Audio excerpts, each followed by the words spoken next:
네, 강프로입니다. FST 봅니다. 자, FST 오늘 6% 반등에 성공을 했습니다. 자, 물론 그 4월 29일 거의 4월 말부터 고가를 형성을 했죠. 38,000원대. 여기서 조정을 받은 건 당연히 받은 조정이 나왔다고 보시면 됩니다. 그게 무슨 얘기냐면 주식은요, 올라가는 상황에서 매물대를 넘어야 되는 그 숙명 같은 일들이 있습니다. 이거를 절대 무시하면 안 돼요. 아무리 좋은 호재가 있더라도 고가에 올라가면서 신고가를 돌파하는 상황, 그리고 뭐 작게는 뭐 이평선을 돌파하는 상황부터 지금 말씀드렸었던 신고가를 만들어내는 그런 상황, 당연히 매물대를 받아야 되고요. 그리고 사상 최고가를 돌파하는 상황에서는 당연히 매물 소화 과정을 거쳐야 됩니다. 그 과정에서 내가 어떻게 하는지에 따라서 수익이 결정된다고 보시면 돼요. 자, 오늘 드릴 이야기는요, FST가 왜 이렇게 강세를 보일 수밖에 없고, 자, 여기 월봉을 통해서 보면 4월 달에 형성했었던 38,000원대 고가가 여기 2020년도에 형성했었던 그쵸 사상 최고치 부분을 근접했는데, 이런 구간에서 매물 소화를 받고 추가적으로 상승할 수밖에 없는 이유에 대해서 이야기를 드릴 거고요. 무엇보다 지금 반도체 관련돼서는 집중해야 될 수밖에 없다는 점을 반드시 이해를 하셔야 됩니다. 많이 올랐는데요, 당연하죠. 그렇죠. 앞으로 좋을 내용을 반영해 가면서 주가가 올라가는 것이기 때문에 우리는 올라가는 종목을 해야 돼요. 여기서 만약에 내가 이쪽 구간이 저가예요 라고 나서 여기서 굉장히 큰 자금을 투자해서 올라가잖아요. 이런 사람들이 종종 생기거든요. 그런데 이건 운이에요. 운. 그쵸? 그런데 올라가는 종목군들을 꾸준하게 추적해서 내가 그쵸 매매 타점을 잡고 이 타점을 내가 적절하게 이용해 가면서 물량을 뺐다 박았다 할 수 있는 그런 정도의 상황을 만들 수 있으려면 그쵸 계속해서 내가 주식시장의 특성을 이해하는 것이 필요하다. 자, 내용 보세요. FST가 2020년도에 큰 폭으로 상승을 했습니다. 그런데 2019년도에 이미 신고가 구간을 만들어냈다는 거예요. 우리가 여기서 뒤집어서 생각을 해봅시다. 18년, 19년, 20년 이때 실적이 좋았을까요? 확인해 보겠습니다. 자, 내용 한번 보시면 연간으로 볼게요. 2019년도에 189억의 이익을 냈고요. 2020년도에 248억의 이익을 냈습니다. 21년도에 226억. 자, 그러면 여기서 보면 19년부터 20년에 성장을 하기는 했지만 200억에 250억으로 잡았을 때 20% 정도의 성장, 그쵸? 대략 한 25% 정도의 성장을 한 거죠. 그리고 나서는 역성장을 지속적으로 했고 23년도에는 적자를 봤습니다. 우리가 여기서 봐야 될 건 뭘까요? 자, 보세요. 성장을 하긴 했지만 25%밖에 성장하지 못했다. 실적 기준에서고요. 여기서 우리가 20년도의 주가를 보면 7,000원부터 4만원까지, 그쵸? 그러면 8배 정도, 아니 7배 정도, 요 정도 상승을 한 거잖아요. 그러니까 대략 한 6배에서 7배 정도 상승을 한 건데 600에서 700% 정도의 주가 상승이 나왔음에도 불구하고 정작 실적, 그쵸? 실적이 증가한 그 폭은 어느 정도까지 상승을 했다는 겁니까? 25%밖에 올라가지 못했다. 그런데 성장률이 꺾였어요. 애초에 주가 대비해서 이쪽에서의 시가총액이 지금 가격하고 비슷할 테니까 7천억 정도입니다. 근데 7천억의 시가총액을 형성해 있는 기업에 200억 정도밖에 돈을 벌지 못했다는 건 이거는 PER 기준에서 30배가 조금 넘는 한 40배 정도 수준, 싸지 않았다는 거죠. 즉 올라가는 주식은 계속해서 비싸게 거래될 수밖에 없다. 근데 지금은 적자로 떨어졌으니까 지금은 더 비싼 구간에 있다. 그렇기 때문에 주가는 더 갈 수밖에 없다. 왜? 올라간 이유. 올라가는 데는 뭐가 필요해요? 돈이 필요하죠. 돈이 들어온 근거가 있고 그 근거가 삼성전자에서 만들어줍니다. 그리고 지금 산업군의 움직임, 그렇죠? 특히나 반도체 종목군들의 산업군의 움직임을 보면 그런 내용들이 명확하게 나오고 있어요. 이런 부분을 반드시 기억하시는 게 좋고 이 부분에 대해서 이해를 하시면 철저하게 타점에 관련돼서 매매를 할 수 있다. 자, 그러면 내용에 대해서 한번 파악해 볼게요. FST는 EUV 펠리클, 그렇죠? 지금 진행되고 있는, 그렇죠? 최근에 한국 시장에서 가장 각광을 받고 있는 HBM 관련된 내용이 아닙니다. 이게 아니에요. EUV 펠리클은 비메모리 전공정입니다. 그러면 여기서 뭐라고 있느냐? 삼성전자하고의 협업을 진행 중에 있고요. 삼성전자의 지분이 7% 확보가 되어 있는 그런 상황입니다. 자, 근데 최근에 삼성전자에서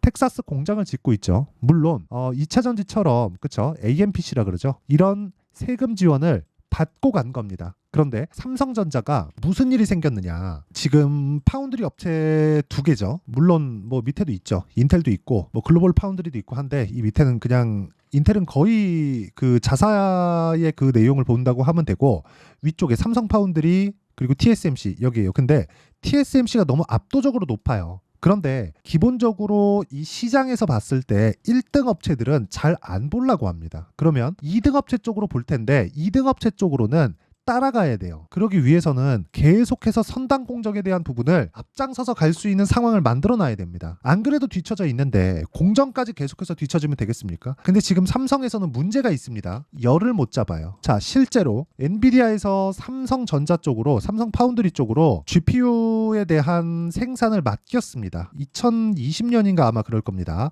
이게 지금 나오고 있는 AI 반도체의 전 버전이에요. 그런데 지금 나오는 AI 반도체가 러브레이스입니다. 그러니까 호퍼죠, 호퍼.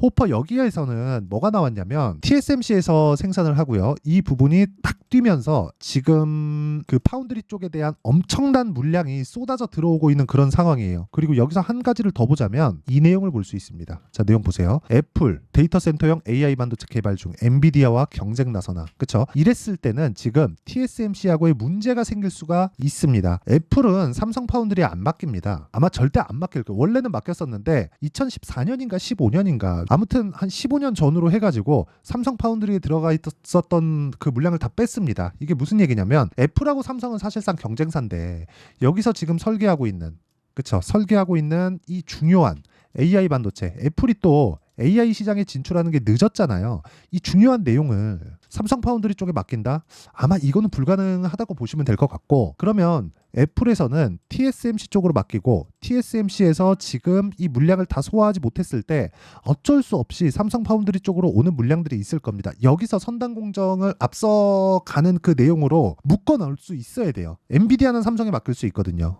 그렇죠? 그러면 엔비디아의 막대한 물량을 다 소화를 하고 인텔 파운드리 같은 경우에도 지금 자사의 물량을 전부 다 소화하지 못하기 때문에 인텔에서 만드는 AI 반도체 같은 경우에도 TSMC에서 생산을 합니다. 그럼 이런 부분이 삼성 파운드리 쪽으로 넘어올 수 있는 환경이 갖춰져 있는데 이 내용에서 선단 공정, 그렇죠? EUV 펠리클 같은 기술을 도입해서 선단 공정에 대해서 앞서가야 되는 부분이 굉장히 중요합니다.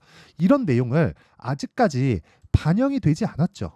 기대감만 있는 거잖아요. 자, 이런 내용이 없었다면 보세요. 지금 실적이 이미 돌아섰어야죠. 그렇죠? 근데 4분기에도 적자를 봤어요. FSD는. 근데 주가는 어떻게 됐나요? 그렇죠? 큰 폭으로 상승을 했다. 3월 달에. 그렇죠? 4월 달이죠. 4월 달에 큰 폭으로 상승을 했다. 근데 4월 달에 이렇게 상승하는 과정에서 애초에 작년 7월 그리고 11월 이런 식으로 해서 계속해서 강세 구간을 만들어 왔다는 점, 그리고 4월 달에 먼저 만들어 놨었던 고가를 돌파를 했고 4월 말에는 급기야 사상 최고치를 달성하는, 그렇죠? 거의 근접하는 그런 상황까지 만들어 놨고 지금은 매물 소화를 거치고 있는 그런 과정에 있다. 그래서 지금은 우리가 봤을 때 철저하게 가격대를 체크하고 꾸준하게, 그렇죠, 타점을 이해하는, 즉 효율을 높이는 매매를 해야 될 때가 됐습니다. 그리고 이 내용에 대해서 가장 중요한 부분은 가격대를 이해하고 내가 2주 안에 수익 전환을 시키는 것. 이것 말고는 주식시장에서 돈을 벌 수 있는 방법이 그냥 없다고 생각하시면 되고요. 무엇보다 정말 중요한 건 타점에 대해서 이해를 했을 때 수익의 폭은 생각하시는 것보다 훨씬 더 커질 수 있습니다. 자, 제가 결과부터 이야기를 드리면 이 내용입니다.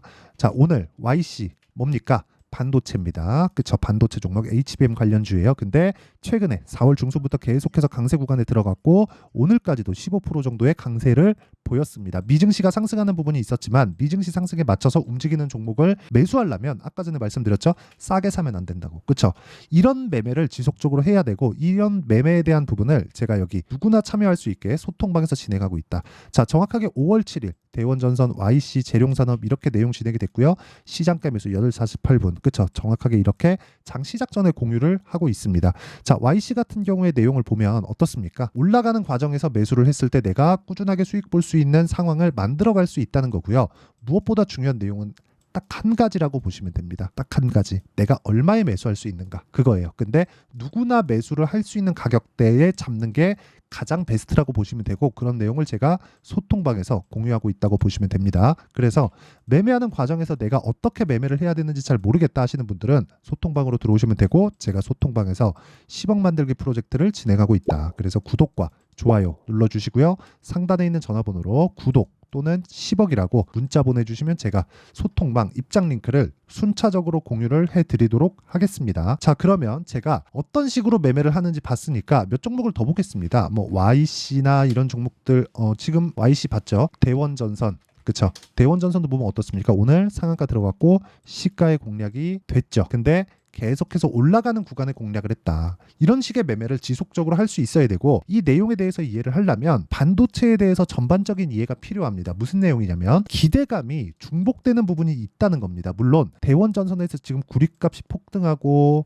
전기 관련된 내용으로 인해서 전선에 대한 수요가 폭발하고 이런 부분이 발생하잖아요. 근데 이런 상황이 발생하게 된 원인이 뭘까요? AI 때문입니다. 그렇죠? AI 때문에 GPU의 수요가 늘어났고 전기를 많이 먹는 GPU가 데이터 센터로 들어가기 시작했고, 여기서는 전기 부족 사태를 만들었고, 당연히 전기 생산도 그렇고 뭐 송전이나 배전 이런 부분까지 전부 다 문제가 생기고 있어요. 이런 상황이 발생하게 된 이유는 지금 급기야 무슨 내용까지 나오냐면, 이 정도의 막대한 에너지를 쓸 만한 가치가 있겠느냐, 이런 내용까지 나오고 있어요. 그런데 시장은 기대감이 있기 때문에 어쩔 수 없이 돈을 넣어야 돼요. 지금 경쟁이 붙었기 때문에 시장은 이런 기대감을 먹고 간다. 그렇죠? 그래서 이런 부분을 제가 소통방에서 얼마에 매수해야 되는지, 그렇죠? 타점을 공개하고 있으니까 구독과 좋아요 눌러주시고 상단에 있는 전화번호로 구독 또는 10억이라고 문자 보내주시면 제가 소통방 입장 링크를 순차적으로 공유를 해드리도록 하겠습니다. 자, 그러면 어떤 식으로 매매 진행이 되는지 이 내용에 대해서 봤죠. 그러면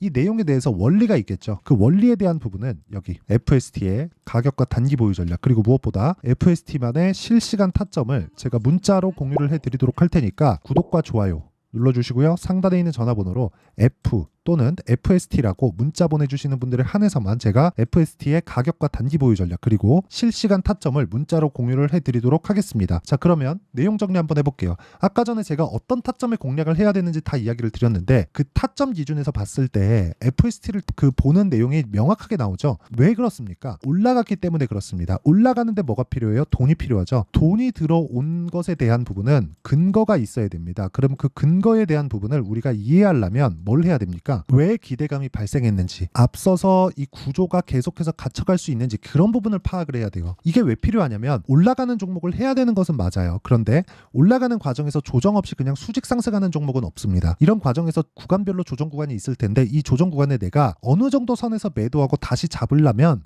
꾸준하게 추세를 유지할 수 있는 근거 정도는 파악을 해놔야 되잖아요. 그 내용에 대한 부분이 반드시 이해가 필요하지만 이것보다 더 빠른 게 가격이다. 그래서 우리는 가격을 보고 내용을 파악하는 게 중요하다. 이런 부분을 어떤 식으로 내가 이해하고 판단하고 매매에 접목시켰을 때 어느 정도의 수익이 나올 수 있고, 꾸준하게 내가 그 활용할 수 있는 부분이 어떻게까지 되는지, 그쵸? 그 내용에 대해서 제가 다 이해를 시켜드리도록 할 테니까 영상 끝까지 시청하시고요. 모든 분들이 성공 투자하셨으면 참 좋겠습니다. 그리고 FST 38,400원 지금 고가 형성이 되어 있는데 돌파합니다. 하지만 내가 얼마에 잡아야 되는지 그 부분이 중요하니까 절대 지금 매도하지 마시고 와서 타점 받아가시면 됩니다. 자, 24년도가 돼도 여전히 시장은 녹록지 못합니다. 이런 상황이 벌어지는 건 어쩔 수 없습니다. 이런 상황에서도 수익이 나는 종목들의 구조는 변하지 않습니다. 즉, 대시세 종목에 대한 구조는 변하지 않는다는 거고, 실제 제가 소통방에서 지속적으로 이야기를 드리고 있는 내용도 대시세 종목이나 시장 주도주를 공략하는 건 철저하게 가격 분석을 하라고 이야기를 드리고, 가격 분석 이후에는 이슈에 대한 파악, 그리고 이슈를 파악하고 나서는 다시 내가 얼마에 매수할지 그 타점에 대한 부분을 지속적으로 언급을 하고 있습니다. 자, 근데 생각해 보세요. 1월 달에 시장이 굉장히 어려웠습니다. 어려운 상황에서의 어떤 종목들이 강했냐 보면 반도체와 그리고 바이오입니다. 자, 실제 여기 보면요. HLB에 제가 실제 매매한 내용을 띄워놓고 보여드리고 있는데, 1월 22일부터 매매를 시작해서 4일 동안 31%의 수익 마감이 됐고요. 그리고 여전히 신고가 종목입니다. 자, 그리고 그 다음 어보브 반도체, 이름을 보시다시피 반도체 종목이죠. 그리고 AI 반도체는 지속적으로 강세를 보이고 있습니다. 이 종목도 신고가를 먼저 달성한 이후에 제가 21%의 단기간에 21%의 큰 수익을 내고 마감이 됐습니다. 다시 재공략을 준비하고 있고, 이런 부분은 소통방에서 다 공유를 해드립니다. 자, 그리고 그 다음 코세스. 자, 코세스 같은 종목도 당연히 그쵸, 신고가 종목이고요. 그리고 반도체 종목입니다. 이 종목도 영업일 기준에서 이틀 동안 대략 한 15%의 수익 마감이 됐습니다.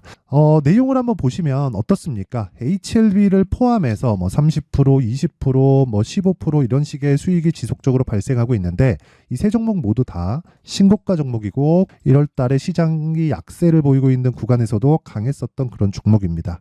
특징점이 하나 있는데 그 이슈에 앞서서 가격이 먼저 반영했다는 거죠. 자, 근데 그게 기업 밸류업 프로그램이라고 하죠. 그 종목들도 마찬가지입니다. 오늘은 그 부분에 대해서 이야기를 드릴 텐데 그렇게 제가 가격을 먼저 보고 이슈에 대해서 파악하는 이유는 결과적으로는 큰 시세를 먹기 위한 사전 준비 작업입니다. 실제로 큰 시세를 먹기 위해서 사전 준비 작업을 했을 때 여기 레인보우 로보틱스 127% 그리고 ISC 98% 그리고 한미반도체 97%의 큰 수익을 내는 상황을 만들 수 있습니다. 어떤 식으로 소통방에서 진행됐는지 그쵸? 그 상황을 제가 이야기를 드린 건데 이런 상황도요 당연히 신고가를 공략했을 때 가능한 겁니다. 자, 그러면 이번에도 마찬가지입니다. 그쵸? 정부 주도의 코리아 디스카운트 해소 방안이 2월 달에 발표를 하고요. 그리고 2월 달에 발표된 내용을 토대로 주가가 움직이는 게 아니라 이미 움직인 내용이 있죠. 실제 이 내용은 크게 중요한 게 아니라는 겁니다. 실제 움직인 내용을 보면 자, 기아차입니다. 실제로 12월 달에 신고가를 만들어 놓고 정부에서 입김을 불어 넣으니까 순식간에 기아차를 포함해서 현대차 같은 거대 기업들의 주가가 2주도 채 되지 않아서 40% 정도의 큰 시세를 냅니다. 자, 그러면 우리는 어떤 종목을 봐야 될까요? 이슈를 파악해야 되는 것도 맞지만 철저하게 가격에 맞춰서 매매를 해야 되는 게 당연히 중요합니다. 정부가 주도하는 정책 방향이 있겠죠. 그 방향에 맞춰서 우리가 종목을 찾을 필요가 있다. 자, 그러면 답이 나왔습니다. 정부가 주도하는 방향에 맞춰서 제2의 기아차를 찾는 게 지금은 중요하다. 근데 정부 정책의 방향에 맞게 가자.